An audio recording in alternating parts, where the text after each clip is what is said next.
بسم اللہ الرحمن الرحیم۔ السلام علیکم ناظرین۔ 1 مارچ 2026 کی صبح تقریباً 7 بجے کے قریب انتہائی افسوسناک خبر ایران کے سرکاری میڈیا کی جانب سے ایران کے سپریم لیڈر علی خامنائی کی شہادت کی تصدیق کر دی گئی ہے۔ انتہائی افسوسناک خبر، اور اس کے ساتھ ساتھ ایک اور بہت بڑا دعویٰ جو کہ اس وقت انٹرنیشنل میڈیا کی راہداریوں میں سے گزرتا ہوا پاکستانی میڈیا کے کچھ اہم ترین لوگوں تک پہنچا، اور اس کے حوالے سے علیمہ خان صاحبہ کے قریبی حلقے بھی دعویٰ کر رہے ہیں کہ عمران خان صاحب کو قتل کیے جانے کا انتہائی خوفناک منصوبہ بنا لیا گیا ہے۔ اس منصوبے کے پیچھے کون ہے؟ کیا امریکہ نے افغانستان کے اندر رجیم چینج کرنے کے حوالے سے پاکستان کے مقتدر حلقوں کو ٹارگٹ دے دیا ہے؟ امریکہ اس وقت اسرائیل کے ساتھ ایران پر کیوں حملہ آور ہے، اور اسی دوران پاکستان اور افغانستان کا بارڈر کیوں گرم ہے؟ تمام تر معاملات کا عمران خان صاحب کے سیاسی مستقبل ہی نہیں، پاکستان کے سیاسی مستقبل اور عمران خان صاحب کی مستقبل زندگی کے حوالے سے، عمران خان صاحب کی زندگی کے حوالے سے یہ معاملات کیوں کر اہم ہیں، یہ آپ کے سامنے رکھیں گے۔ سر دست اس وقت کنفرم ہو چکا، یہ بات کنفرم کر دی گئی ایران کے سرکاری میڈیا کی جانب سے کہ سپریم لیڈر علی خامنائی شہید ہو چکے ہیں۔ اس وقت امت مسلمہ کے اندر واحد لیڈر عمران خان، جو کہ حیات اس صورت میں اس شرط کے ساتھ جو کہ اس وقت کوئی بھی عالمی یزید ہو اس کو للکارنے کی ہمت رکھتے ہیں، یعنی علی خامنائی کے بعد اس وقت پوری امت مسلمہ کی نظریں کم از کم اس حوالے سے جو کہ امریکہ اور اسرائیل کی آنکھوں میں آنکھیں ڈال کر دیکھ سکے، وہ صرف اور صرف عمران خان ہے۔ اس معاملے کو سمجھیے۔ پہلے میں آپ کے سامنے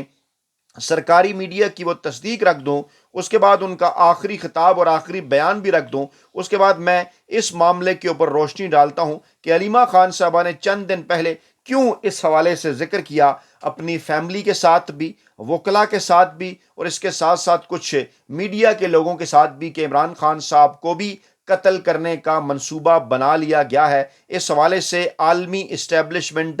کیا سوچ رہی ہے، مستقبل کی پلاننگ ان کی کیا ہے، اور اس وقت امریکہ کیوں براہ راست پاکستانی اسٹیبلشمنٹ کے ساتھ افغانستان کے معاملے کے اوپر رابطے میں ہے۔ پہلے میں آپ کے سامنے جناب رکھ دیتا ہوں یہ تصدیق جو کہ آ رہی ہے اس وقت، جو ہے وہ ایران کے میڈیا کی جانب سے، ایران کے سرکاری میڈیا کی جانب سے، جو کہ باقاعدہ طور پر اس بات کی تصدیق کی جا رہی ہے۔ جی سنیے۔ انا للہ و انا الیہ راجعون۔ ملت بزرگ ایران،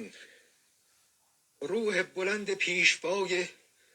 ملت بزرگ ایران و پیشقراول امت اسلامی حضرت امام خامنه‌ای با نوشیدن شهد گوارای شهادت در ماه مبارک رمضان به ملکوت اعلا پیوست. شورای عالی جی بالکل، اس بات کا اعلان کر دیا گیا، اور اس حوالے سے جو تازہ ترین اپڈیٹس آ رہی ہیں وہ اگر ہم آپ کے سامنے رکھیں، امریکی صدر ڈونلڈ ٹرمپ نے اب سے تقریباً، جب میں آپ کے سامنے یہ ویڈیو رکھ رہا ہوں اور جب ایران کے سرکاری میڈیا کی جانب سے تصدیق کی گئی جو ہے وہ آیت اللہ خامنائی کی شہادت کی، اس سے تقریباً 3-4 گھنٹے پہلے صدر ٹرمپ نے اس بات کی تصدیق کی تھی، اس بات کا اعلان کیا تھا۔ اور اس وقت جو بیان آ رہا ہے پاسداران انقلاب اسلامی کا، ایران کا، وہ کہہ رہے ہیں امریکہ اور صہیونی حکومت کی بدنیت اور دہشت گرد اقدامات دینی، اخلاقی، قانونی اور بین الاقوامی اصولوں کی کھلی خلاف ورزی ہیں، لہٰذا ملت ایران کا انتقام لینے والا ہاتھ امت کے عوام کے قاتلوں کو سخت فیصلہ کن اور پشیمان کن سزا دیے بغیر نہیں رکے گا۔ یہ بیان جناب آیا ہے ان کی جانب سے، اور اس کے ساتھ ساتھ واشنگٹن پوسٹ یہ انکشاف کر رہا ہے کہ ٹرمپ کو ایران پر حملے کے لیے اسرائیل اور سعودی عرب نے راضی کیا۔ سعودی ولی عہد محمد بن سلمان نے صدر ٹرمپ کو بار بار فون کالز کر کے ایران پر فوجی کارروائی کے مشورے دیے اور تیار کیا، کیونکہ ایم بی ایس اور نیتن یاہو دونوں ایران کو خطے میں اپنی چودراہٹ کے لیے سب سے بڑا خطرہ سمجھتے ہیں۔ اسی خوف اور اسٹریٹجک مفاد کے تحت ٹرمپ انتظامیہ کو حملے پر آمادہ کیا گیا۔ یہ جناب push from Saudis, Israel help move Trump to attack Iran, یہ واشنگٹن پوسٹ کا دعویٰ ہے۔ یہ آپ دیکھ سکتے ہیں، یہ واشنگٹن پوسٹ اپنی اس خبر کے اندر یہ دعویٰ کر رہا ہے۔ اور آخری خطاب کیا کیا جو ہے وہ خامنائی نے، وہ کہتے ہیں ایرانی قوم نے اپنے اسلامی اسباق بخوبی سیکھ لیے ہیں، وہ جانتی ہے کہ اسے کیا کرنا ہے۔ امام حسین علیہ السلام نے فرمایا تھا مجھ جیسا شخص یزید جیسے کی بیعت ہرگز نہیں کرے گا۔ اور آپ اس بات کے اوپر ذرا غور کریں، سوچیں اور یاد کریں کہ پاکستان میں کون ایک ایسا شخص ہے جو اس وقت بار بار یہ بات کر رہا ہے کہ وہ یزید کی بیعت نہیں کرے گا۔ جو خامنئی ہیں انہوں نے کہا تھا کہ در حقیقت ایران کے عوام کہہ رہے ہیں ہمارے جیسی قوم اپنی اس ثقافت، اس تاریخ اور ان بلند تعلیمات کے ساتھ کبھی بھی ان فاسد رہنماؤں کی بیعت نہیں کرے گی جو آج امریکہ میں اقتدار میں ہیں۔ اور پھر ہم آپ کے سامنے رکھتے ہیں پاکستان تحریک انصاف کے آفیشیل اکاؤنٹ سے شیئر کیا گیا ایک ویڈیو کلپ جو کہ شہزاد اکبر صاحب کا ہے، وہ اس میں کیا کہہ رہے ہیں غور سے سنیے ذرا۔ ایک لفظ استعمال ہوا ہے رجیم چینج کا۔ اب یہاں سے ہم آ جاتے ہیں اس بات کے اوپر کہ اس سارے معاملے کا پاکستان کے اوپر کیا اثرات ہو سکتے ہیں۔ دیکھیے پاکستان آف کورس ایران ہمارا ایک ہمسایہ ملک ہے، اس کے ساتھ ہمارے سفارتی تعلقات بھی ہیں، برادرانہ تعلقات بھی ہیں، بارڈر بھی جڑا ہوا ہے، مذہبی تعلقات بھی ہیں۔ اس تمام سیناریو کے اندر Pakistan seems to be part and parcel of U S Israel broader strategy, اور وہ براڈر اسٹریٹجی ہے رجیم چینج کی۔ وہ ایران کا تو لگتا یہ ہے کہ ایران کا معاملہ تو یو ایس نے اور اسرائیل نے اپنے ہاتھ میں لے لیا ہے، لیکن پاکستان کا مشن جو ہے وہ غالباً افغانستان کا مشن غالباً پاکستان کو دیا گیا ہے، کیونکہ اس وقت جو چیز افغانستان کے اندر کی جا رہی ہے وہ بھی نظر آ رہا ہے ٹرمپ کے 2 حالیہ بیانات کے اوپر کہ شاید وہ والا معاملہ بھی رجیم چینج کا ہے۔ وہ معاملہ کچھ اس طرح سے رجیم چینج کا ہے کہ اگر آپ افغانستان والے ایشو کی طرف نظر اٹھا کر دیکھیں، ایک تو وہ ہماری جو ہوتی ہے پروپیگنڈا وار۔ دیکھیے میں نے گزشتہ ویلاگ کے اندر بھی یہ بات کی تھی کہ پاکستان کی دونوں سرحدیں، ایک جو خیبر پختونخوا کے ساتھ ملتی ہے اور دوسری جو بلوچستان کے ساتھ ملتی ہے، اور دونوں کتنے حساس صوبے ہیں۔ آپ دیکھ سکتے ہیں بلوچستان کے اندر پے در پہ دہشت گردی کے واقعات، اور پھر فورسز کے ساتھ BLA کی جنگ، اور یہاں پر پھر افغانستان کی سرحد کے اوپر سے پاکستان کے اندر دہشت گردانہ کاروائیاں، یہ تمام پاکستان کی 50 سے لے کر آج تک کی جو خارجہ پالیسی ہے ڈیفینیٹلی اس کا ایک رد عمل ہے۔ کیا کچھ ہوتا رہا بلوچستان کے اندر اور کیا کچھ ہوتا رہا افغانستان کے اندر، اور اس وجہ سے آج یہ پاکستان کے جو دونوں صوبے ہیں یہاں سے خون رس رہا ہے۔ اور ان دونوں کی سرحدوں کے ساتھ جو ممالک موجود ہیں، ایران بلوچستان کی طرف اور افغانستان خیبر پختونخوا کی طرف، وہاں پر رجیم چینج کا جو منصوبہ ہے وہ جناب کس کے حوالے کیا، وہ جو رجیم چینج کا منصوبہ ہے وہ بنایا گیا۔ اور اس موقع کے اوپر آپ دیکھ سکتے ہیں کہ عمران خان صاحب انتہائی جن کو کہا جانا چاہیے کہ مستقبل کے اوپر ان کی نظر، اس وقت قومی اسمبلی کے اندر جو اپوزیشن رہنما ہیں وہ ہیں محمود خان اچکزئی، جن کا تعلق بلوچستان کے ساتھ ہے، بلوچستان جس کی سرحدیں ایران کے ساتھ جڑی ہوئی ہیں۔ ایران جہاں پر رجیم چینج کا منصوبہ امریکہ اور اسرائیل نے مل کر بنایا، اور واشنگٹن ٹائمز یہ کہہ رہا ہے کہ اسے سعودی عرب کی حمایت بھی حاصل ہے، اور پاکستان کا دوسرا صوبہ خیبر پختونخوا اور وہاں جو سرحد ہے افغانستان کی، اس حوالے سے پاکستان تحریک انصاف کے آفیشیل ٹویٹر اکاؤنٹ سے یہ ٹویٹ ہو رہا ہے، شہزاد اکبر صاحب یہ بات کر رہے ہیں، اور وہاں پر افغانستان جو پاک افغان بارڈر ہے وہاں پاکستان اور افغانستان کے درمیان جنگ جاری، اور اس معاملے کے اوپر سعودی عرب خاموش ہے، اس معاملے کے اوپر وہ تمام ممالک خاموش ہیں، سعودی عرب، دبئی سمیت آپ یاد کریں، جنہوں نے پاکستان کے ساتھ 90 کی دہائی کے اندر طالبان کو پوری طرح سپورٹ کیا، طالبان کے رجیم کو ایکسیپٹ کیا۔ طالبان جب وہاں پر آئے 1996 میں تو ان کی حکومت کو مانا۔ دبئی، سعودی عرب اور پاکستان وہ اولین ممالک تھے جنہوں نے قبول کیا۔ اس کے بعد پر جب پالیسی بدلی تو کیا کچھ ہوا، اور وہاں کے متعلق شہزاد اکبر دعویٰ کر رہے ہیں، یعنی ایران اور افغانستان دونوں میں اگر رجیم چینج ہوگا، ایران اور افغانستان کے اندر اگر دونوں جگہ پر یہ جو رجیم چینج ہے امریکہ کا، اس کے کیا مقاصد ہیں، کیا اس کے بعد پاکستان جس خطے کے اندر واقع ہے کیا یہ جنگ یہاں تک نہیں پہنچے گی؟ اور اب ذرا غور کیجئے کہ اگر افغانستان اور ایران میں رجیم چینج کے پیچھے امریکہ ہو سکتا ہے دعووں کے مطابق، تو پاکستان کے اندر اپریل 2022 کے اندر جو رجیم چینج ہوا تھا اس کے پیچھے کون ہے؟ اب تمام تر باتیں میرا خیال ہے آپ کو اچھی طرح سے سمجھ آ جانی چاہیے، اور وہ تمام بڑے اینکر، وہ تمام بیلے کالم نگار، وہ تمام ملازم صحافی جو کہ اپنی دانش بیچ کر بیٹھے ہوئے ہیں، خاص طور پر جنگ جیو گروپ کے وہ نام نہاد دانشور جنہوں نے ہمیشہ پاکستان کے اندر ہر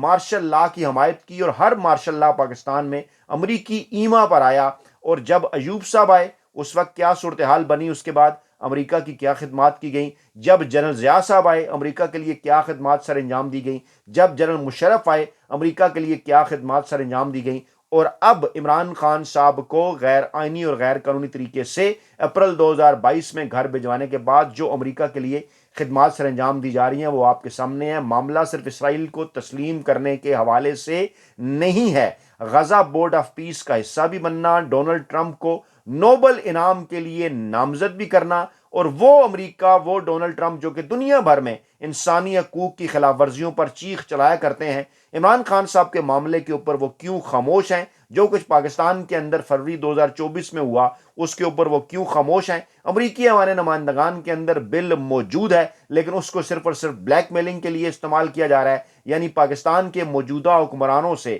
بغض عمران خان میں سب کچھ کروانا ہے، اور جو موجودہ حکمران ہیں وہ بغض عمران خان میں سب کچھ کرنے کو تیار ہیں۔ اب ذرا آپ ان تمام ڈاٹس کو جوڑ کر دیکھیے اور پھر ذرا آپ تصور میں لائیے کہ عمران خان صاحب نے جب اکتوبر 2019 میں آیت اللہ خامنئی سے ملاقات کی تھی تو کیا کہا تھا؟ اس وقت انہوں نے، عمران خان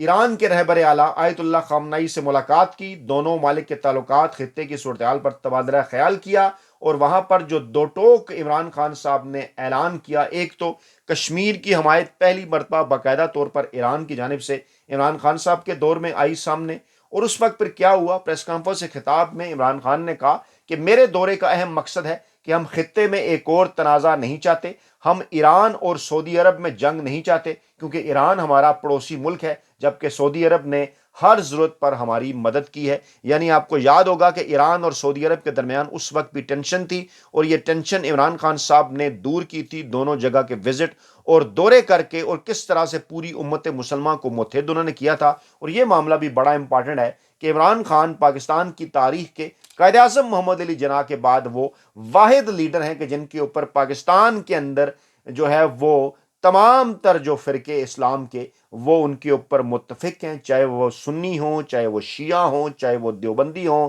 چاہے وہ اہل حدیث ہوں۔ صرف یہی نہیں بلکہ تمام کے تمام پاکستانی اگر مسلمان نہیں بھی ہیں، غیر مسلم پاکستانی بھائی ہمارے، پوری کی پوری پاکستانی قوم، پوری کی پوری نوجوان نسل عمران خان صاحب کے اوپر متفق ہے، اور اس بات کا اندازہ تھا عالمی اسٹیبلشمنٹ کو، اور کس طرح سے اپریل 2022 کے اندر اس منصوبے کا آغاز کیا گیا۔ گریٹ گیم کیا تھی؟ ایک تو مسلمان ممالک سے اسرائیل کو تسلیم کروانا تھا، دوسرا پاکستان کے گرد گھیرا تنگ کرنا تھا، دونوں اس کے صوبوں کے پاس کے ساتھ جو انتہائی سینسٹیو سرحدیں ہیں وہاں پر اگر آپ رجیم چینج کریں گے، وہاں پر آپ جنگ کو اگر لے آئیں گے تو کیا خدا نخواستہ اس کے اثرات پاکستان تک نہیں آئیں گے؟ اب بھی لوگ یہ بات کر رہے ہیں کہ خدا را ہوش کے ناخن لیں، اور اڈیالہ جیل کے اندر جس قیدی 804 کو آپ نے ناجائز طریقے سے قید کر رکھا ہے، جائیں اس کا منت ترلا کریں، اس کے پاؤں پکڑیں کہ وہ پاکستان کو اس عالمی یہ جو اسٹیبلشمنٹ جو پاکستان کو خدا نخواستہ گھیرے میں لینا چاہتی ہے، اس سے اپنی بہترین پالیسیوں کے ذریعے،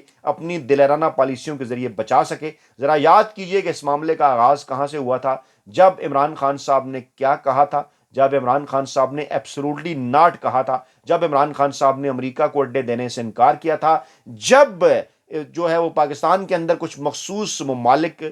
جو ہے وہ امت مسلمہ کے اندر کچھ ایسے مخصوص ممالک ہیں جو تمام تر معاملات کے اندر بڑے چیمپئن بنا کرتے ہیں، وہ آپ اچھے طرح سے کمنٹ باکس کے اندر اپنی رائے دے سکتے ہیں۔ جب عمران خان صاحب نے، آپ کو یاد ہے نا، جب عمران خان صاحب نے کہا تھا ایران، ترکی، ملیشیا، جب اس قسم کی باتیں عمران خان صاحب نے کی تھیں تو بعض جگہ پر تھوڑا سا ایک مسئلہ بھی ہوا تھا جس پہ پھر پاکستانی اسٹیبلشمنٹ بھی بولی تھی۔ حالانکہ عمران خان صاحب کی تو بڑی بیلنس پالیسی تھی، ایران کے حوالے سے بھی، سعودی عرب کے حوالے سے بھی، امریکہ کے حوالے سے بھی، رشیا کے حوالے سے بھی، اور عمران خان کی سپیچز موجود ہیں جو وقت کی کمی کے باعث میں آپ سے ابھی شیئر نہیں کر رہا، بار بار آپ کے ساتھ میں کئی دفعہ شیئر کر چکا ہوں، اور سوشل میڈیا پہ بھی وائرل ہو رہی ہیں، پوری دنیا کے میڈیا پہ بھی وائرل ہو رہی ہیں کہ عمران خان صاحب کے کیا خیالات تھے اسرائیل کے حوالے سے، عمران خان صاحب کیا کہا کرتے تھے کہ کیسے پہلے ایران اور عراق کی جنگ کروائی گئی، اس کے بعد پھر کویت پہ حملہ کروایا گیا، اس کے بعد پھر مشرق وسطیٰ کے حالات خراب کیے گئے، اور پھر اسرائیل کے ان تمام تر معاملات میں کیا کردار ہے، کنیکشن کیا ہے مودی کے ساتھ امریکہ کیا کرنا چاہتا ہے اور عمران خان صاحب تمام تر معاملات میں ان کی کیا اپروچ تھی،